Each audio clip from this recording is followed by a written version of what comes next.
E aí, seus jumentinhos, sejam muito bem-vindos a mais um vídeo desse canal. Eu sou o Jovem Professor e no vídeo de hoje estou aqui para resolver a questão 13 deste livro que está aparecendo aí na tela de vocês, tá? Comenta se você está utilizando ele ou não. Vamos lá. Quantos números de 5 algarismos distintos formamos com os algarismos 1, 2, 3, 4, 5, 6, 7, 8 e 9, tá? Olha só, pessoal, prestem atenção, tá? Tem diversas maneiras de se resolver essa questão. A gente vai utilizar aqui as técnicas que foram utilizadas no capítulo desse livro, que no caso é arranjo, permutação e combinação. Essas são as técnicas que a gente vai tentar resolver o máximo de questão possível desta lista de exercícios, tá? Essa lista de exercícios está em que página mesmo? Página 97. Confirma aí se é o mesmo livro que o teu. Olha só. Primeiro, temos que verificar o seguinte: são números de 5 algarismos distintos. Então, 5 algarismos distintos. Ou seja, não pode repetir, né? Se eu usei um número, ele não pode repetir mais na frente. Então, eu consigo identificar que isso aqui é um problema de arranjo. Por quê? E como eu consigo fazer essa identificação? Primeira coisa, eu tenho que analisar se é um problema de agrupamentos, tá? Pois eu tenho uma quantidade de elementos possíveis, né? Onde eu tenho aqui no caso 1, 2, 3, 4, 5, 6, 7, 8, 9. Então eu tenho um total de 9 elementos, tá? São 9 elementos, são 9 algarismos, tá? E eu vou ter que fazer pequenos agrupamentos, pois quando ele pede para mim fazer números de 5 algarismos, eu vou pegando aqui 5 elementos e vou formando os números. Por exemplo, eu poderia pegar o número 1, 2, 3, 4 e 5, formando o número 12.345. Ou poderia pegar o número 3, 4, 5, 6, 7, formando o número 34.567. Então, estaria fazendo agrupamentos, onde cada agrupamento desse daqui, eu teria um número novo, tá? Mas é importante não repetir. Ok, então eu tenho um total de 9 elementos e eu estou fazendo agrupamentos. Agora, vamos pensar. Se eu pegar esses agrupamentos, é sempre legal tu escrever entre eles, tá? Já que não pode repetir. Então, por exemplo, 3, se eu usei aqui, eu não posso usar em nenhum outro canto. O 2, se eu usei aqui, eu não posso usar em nenhum outro canto neste mesmo agrupamento, tá? Pois é distinto. Então, tudo me leva a crer que é um problema de arranjo. Então, arranjo é assim. Tu sempre vai ter um grupinho de elementos e tu vai fazer agrupamentos menores que aquele grupo. Menores ou até igual, tá?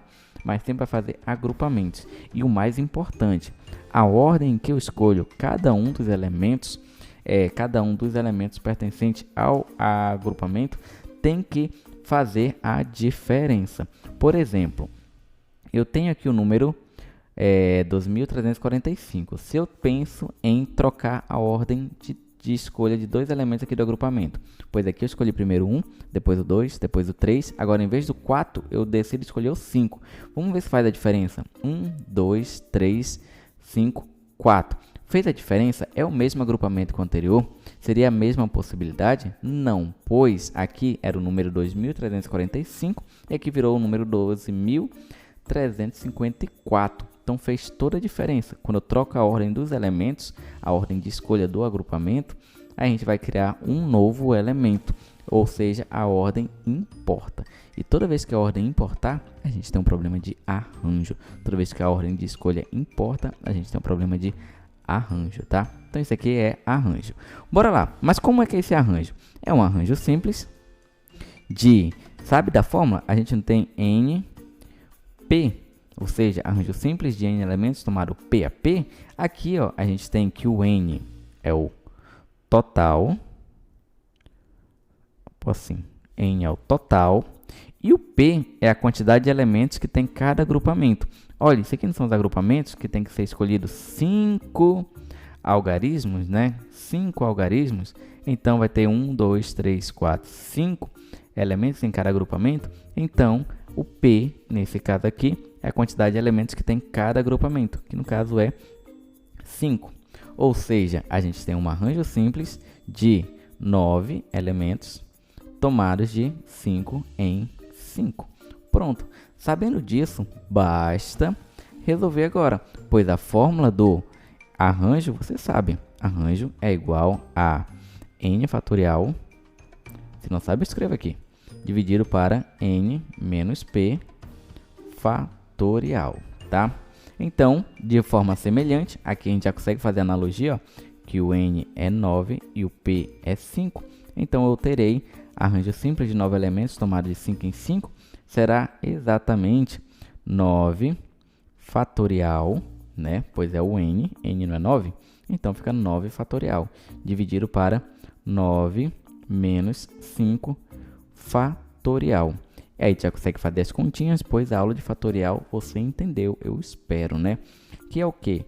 Faz primeiro aqui a operação está dentro do parênteses. Então irá ficar 9 fatorial dividido para 9 menos 5, 4 fatorial. Ou seja, a gente tem um quociente aqui de 2 fatoriais. E como que a gente sai dessa? A gente pega o maior e abre ele, desenvolve o fatorial até chegar neste elemento assim, aqui embaixo. Como assim, professor? Assim, ó.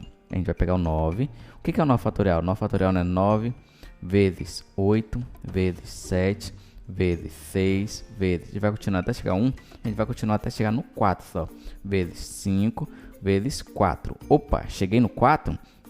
Então, eu paro e acrescento o fatorial, que é justamente para quando eu concluir aqui embaixo, ó, eu vou ter também um 4 fatorial. E tu tá ligado que quando a gente tem elementos repetidos, a gente pode cortar. Então, corta esse com esse, vai sobrar apenas aqui, ó, 9 vezes 8 vezes 7 vezes, deixa eu melhorar aqui, vezes 7 vezes 6 vezes 5. Então, basta eu desenvolver aqui este produto que eu chegarei na resposta. Bora lá desenvolver esse produto. 9 vezes 8 dá quanto? Dá 72. Então, será 72 vezes 7 vezes 6 vezes 5. Bora lá fazer 72 vezes 7. Vou fazer a continha aqui. 72 vezes 7. 7 vezes 2 dá 14, fica 4. Vai 1, 7 vezes 7 dá 49, mais 1, 50. 504. Então, esses dois aqui, ó, vai dar 504. Vezes 6 vezes 5. Para facilitar, eu vou logo fazer 6 vezes 5, ó, que é bem mais prático, né? A ordem dos fatores não altera o produto. Então, vai ficar, ó, 504 vezes 6 vezes 5, 30. Aí, basta agora eu fazer, ó, 504 vezes 30. Bora fazer isso aqui. 504 vezes 30. Então, vai ficar, ó, 0 vezes 4 é 0. 0 vezes 0 é 0. 0 vezes 5 é 0. 3 vezes 4 é 12. Fica 2, sobe 1. 3 vezes 0 é 0. Mais 1, 1. E 3 vezes 5 é 15. 15, pronto. E agora a gente vai somar. 0 mais nada é 0. 0 mais 2 é 2. 0 mais 1 é 1. Nada mais 5 é 5. E 1 mais nada é 1. Então, vai dar exatamente 15.120, que é a resposta final. 15.120. O que? Números. 15.120 números é possível formar. Vou até colocar aqui, ó. Então, será um total de 15. É possível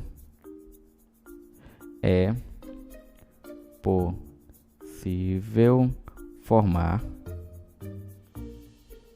15.120 números. Pronto! Terminamos e isso aí conclui a questão, tá? Galera, foi isso. Espero que você tenha entendido. Espero que tenha ficado claro, tá bom? Deixa seu comentário aí se te ajudou de alguma forma. Tá aí as continhas detalhadas. Fiz até umas multiplicações aqui um pouco boba, tá? Preste atenção, porque às vezes o que pode fazer tu errar é a distração. Então, galera, foi isso. Muito obrigado. Aqui foi o Jovem Professor e falou! Tchau!